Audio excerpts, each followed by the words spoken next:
is up, good people? Jungle Link here. Hope you're doing well. After that last video, very unpopular, I ran the decentralized poll on X. I asked the community, am I out of the XRP army? Am I being kicked out? Or have I just been demoted?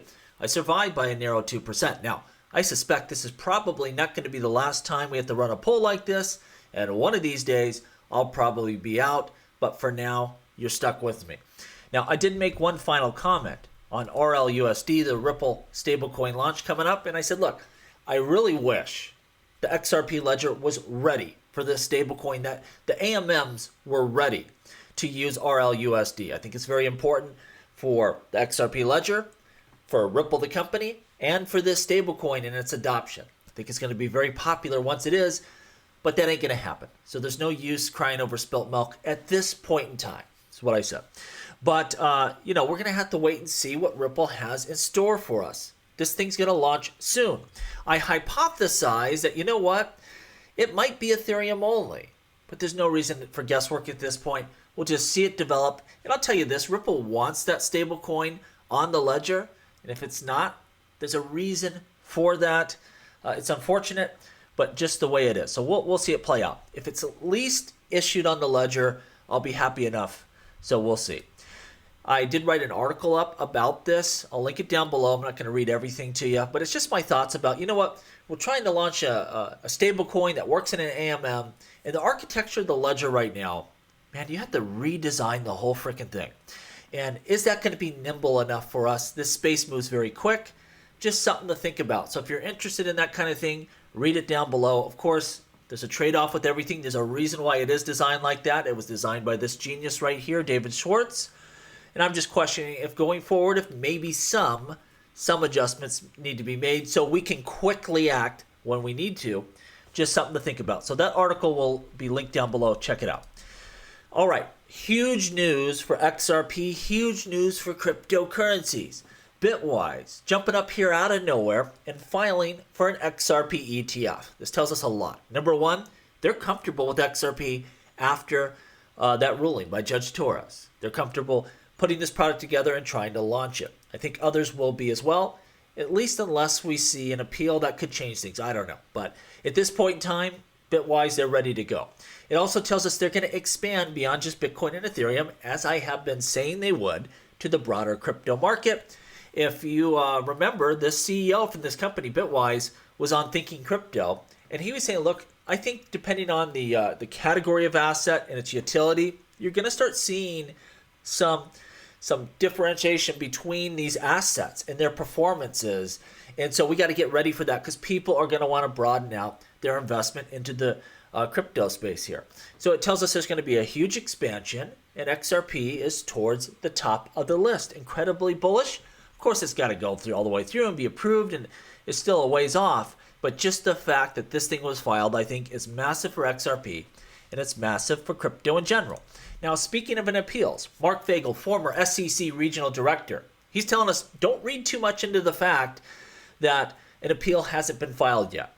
That if they are going to file one, yes, the paperwork might be 15 minutes, but with the SEC, it's a long and cumbersome process. It's got to go through multiple layers of review and approval, and like anything with the government, it just takes a long time, and so that would be expected even if they were going to appeal. Now, I'll tell you this. The whole time, you watched a lot of videos, and I was wrong every one. I was calling Gary's bluff. I was calling Brad's bluff. Because Gary said, we're willing to take an L. We just want the courts to rule on these issues. And Brad said, we will not settle unless you say XRP is not a security.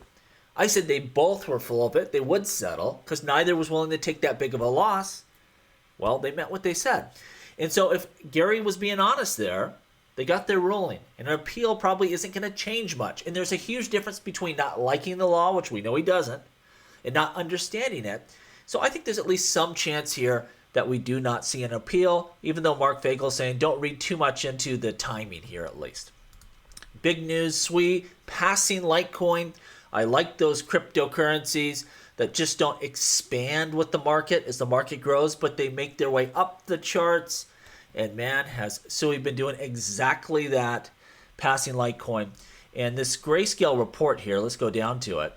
It's showing we have 6 new cryptos in the top 20 here. SWE number 1, BitTensor, and Optimism. Those are the 3 that I have, and they've been moving quite well. Now, this is the question. Where do I go from here? As we prepare for the next leg of this growth cycle, what are those ones that are a little bit lower that are going to come screaming up the charts? Just something to think about. I'm definitely searching myself. I don't have an answer for you. Now, also from this newly issued Grayscale report, it shows the sectors. And I try to think of crypto like this. And we see Bitcoin's been the big performer, of course. But remember, what's a performer this last quarter doesn't mean it's going to be like that in the ones to follow here. Number 2 are currencies. Why are currencies doing so good? Well, that includes Bitcoin, but it's also things like XRP, XLM, Litecoin, Bitcoin Cash, those kind of traditional cryptocurrencies. Of course, XRP and XLM are like a currency coin plus. They have a little tack on with a lot of additional feature sets. Ethereum's holding its own, of course, but we see the smart contract, sector of cryptocurrencies, your Cardanos, your Polkadots, those ones are not doing well at all.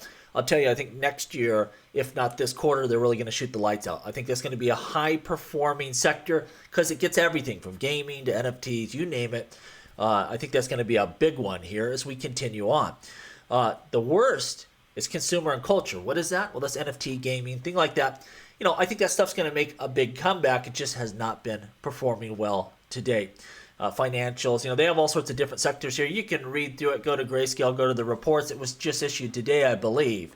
But I start looking at this saying, what's been underperforming, what's likely going to be popular here in the future. And it's the way I try to think about cryptocurrencies. Let me know what you think down below, though. Were you in the 52% that said I can stick around a bit longer? Or were you in the 48% that said, get out of here now? And I'll tell you this, I think that was the time to make my peace, to say what I felt. I'm not a fan of people when prices are going up, when they're just, you could say this stuff ahead of time, trying to get it out of the way. Even like when David stepped in and told everyone they should sell, like let the market kind of do what it does. Not that I have any great effect over things anyway, but get that out of the way. It's going to be money-making time pretty soon anyhow. It's going to be a lot of fun. As long as the world doesn't catch on fire here in the interim, I think we're going to do very well. Let me know what you think down below. As always, please like, please subscribe. The revolution will be televised right here on Jungle Link.